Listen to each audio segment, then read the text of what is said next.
Hello, আসসালামু আলাইকুম। আপনাদের মাঝে একটা ছোট্ট একটা ভিডিও নিয়ে আসলাম। দেখেন, আমরা শীতের সকালবেলা গরুর মাংস পাক করতেছি।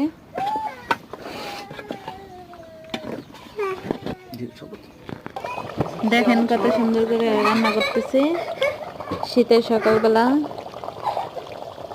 আমরা গরুর মাংস দিয়ে ভাত খাবো।